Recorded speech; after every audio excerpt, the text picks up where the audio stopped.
मक्का royal clock tower को बनाने में लगभग $16 बिलियन का खर्च किया गया था। सऊदी किंग अब्दुल अजीज रॉयल क्लॉक टावर पर दुनिया का सबसे बड़ा घड़ियाल लगाना चाहते थे, जिसके ऊपर लगा होगा एक बहुत बड़ा हीरा और सबसे टॉप पर एक गोल्ड प्लेटेड क्रिसेंट।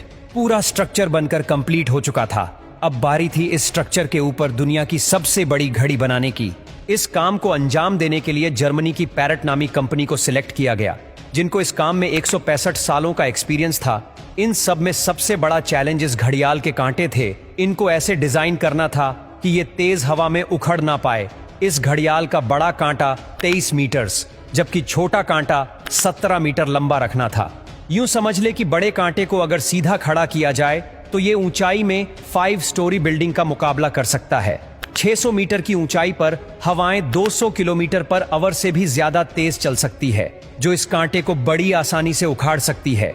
आखिरकार घड़ियाल के कांटों को स्पेशल कार्बन फाइबर मटेरियल से बनाने का फैसला किया गया, क्योंकि कार्बन फाइबर एक लाइट वेट मटेरियल है, लेकिन यह स्टील से भी ज्यादा मजबूत होता है। स्टील की कंप्रेशन स्ट्रेंथ यानी दबाव बर्दाश्त करने की ताकत ज्यादा होती है और वो प्रेशर पड़ने पर मुड़ सकता है, लेकिन कार्बन फाइबर प्रेशर पड़ने पर मुड़ता नहीं है। इसके अलावा स्टील में जंग लगने का खतरा भी होता है, जबकि कार्बन फाइबर पूरी तरह से रस्ट प्रूफ रहता है। मक्का क्लॉक टावर के लिए 4 नहीं बल्कि 5 कांटों के सेट बनवाए गए और एक स्पेयर में भी बनवा कर रखा गया। एक एक ट्रेलर में सिर्फ एक कांटा लाद कर इसे मक्का क्लॉक टावर तक पहुंचाया गया। ये कांटे इतने बड़े हैं कि इसके अंदर आसानी से चला भी जा सकता है। क्लॉक टावर के चारों घड़ियाल को चलाने के लिए अलग अलग मोटर है, जिसे क्लॉक ड्राइव कहा जाता है, लेकिन यहां पर भी एक एक्स्ट्रा क्लॉक ड्राइव पहले से क्लॉक टावर में इंस्टॉल की गई है, ताकि कभी खराबी की सूरत में फौरन रिप्लेस किया जा सके। इस घड़ियाल में एक मेंटेनेंस स्विच भी लगाया गया है, जिसे दबाते ही कांटे बिल्कुल सीधे हो जाते हैं और मेंटेनेंस वर्कर्स इसके अंदर जा सकते हैं। इस घड़ियाल के रंग को सिलेक्ट करने के लिए भी काफी सारी रिसर्च की गई। रिसर्च करने के बाद ग्रीन कलर की LED लाइट सिलेक्ट की गई। ग्रीन कलर इसीलिए सिलेक्ट किया गया क्योंकि ग्रीन कलर में 8 किलोमीटर दूर से देखने पर भी टाइम सही से नजर आता था। इस क्लॉक टावर पर हैरतअंगेज तौर पर टोटल 20 लाख LED लाइट्स लगी है। हर एक LED एक दूसरे से 4 इंच के फासले पर लगी है। इन 20 लाख LED को भी स्पेशली मक्का के गर्म मौसम को नजर में रखते हुए बनाया गया, जिसमें 1 साल से भी ज्यादा का वक्त लगा। अब बारी थी मक्का क्लॉक टावर के सबसे मुश्किल लेकिन खूबसूरत पार्ट को बनाने की। बिल्डिंग के टॉप पर एक क्रिसेंट लगाना था। ये क्रिसेंट 75 फीट ऊंचा और इतना ही ज्यादा चौड़ा भी है। लाइट वेट रखने के लिए इसे फाइबर ग्लास और कार्बन फाइबर को मिक्स करके बनाया गया, पर फिर भी इसका टोटल वजन 35 टन के करीब है। क्रिसेंट और घड़ियाल के ऊपर हीरे को बनाने की जिम्मेदारी जर्मन कंपनी रीवा को दी गई। जानकारी के लिए बता दे कि इस घड़ियाल को दुबई में बनाया गया और फिर बाद में उसे मक्का ट्रांसपोर्ट किया।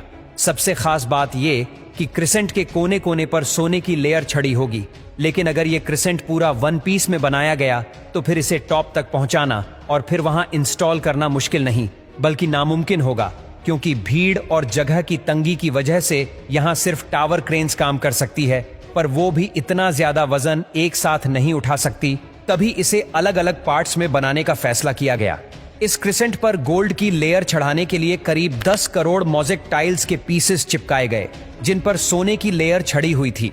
हर एक मोज़ेक टाइल्स को बारीकी से बनाया गया और फिर इनको 2 बाई 2 सेंटीमीटर के ब्लॉक में काटा गया। ये पूरा क्रिसेंट भी दुबई में तैयार किया गया और फिर फाइनल टच देने के बाद इसे मक्का भेजा गया। क्लॉक का डेमो वर्जन भी पहले दुबई की एक लोकेशन पर इंस्टॉल किया गया, क्योंकि जर्मन कंपनी के कुछ इंजीनियर्स पहले इसे इंस्टॉल करके देखना चाहते थे कि कहीं कोई खामी तो नहीं रह गई। सारे मसले फिक्स करने के बाद ही इसे मक्का तक पहुंचाया गया। 600 मीटर की ऊंचाई पर क्रिसेंट की इंस्टॉलेशन भी एक बहुत बड़ा चैलेंज था, क्योंकि इतनी ज्यादा ऊंचाई पर टावर क्रेन्स इतना ज्यादा लोड नहीं उठा सकती। इस क्रिसेंट को 4 अलग अलग हिस्सों में ऊपर खींचा गया और एक हिस्से का वजन करीब 4 टन था।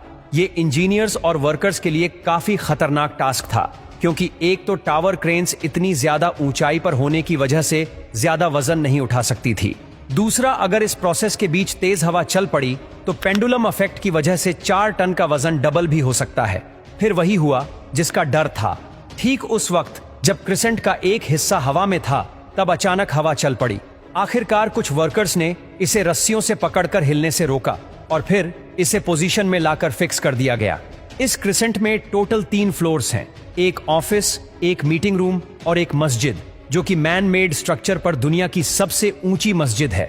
और अगर क्लॉक के एरिया की बात की जाए तो सिर्फ एक साइड की क्लॉक 16,000 स्क्वायर फीट पर फैली हुई है। $16 बिलियन की लागत से तैयार किया गया मक्का रॉयल क्लॉक टावर आज तक दुनिया में जितने भी स्काईस्क्रेपर बने हैं उनमें सबसे ज्यादा महंगा है।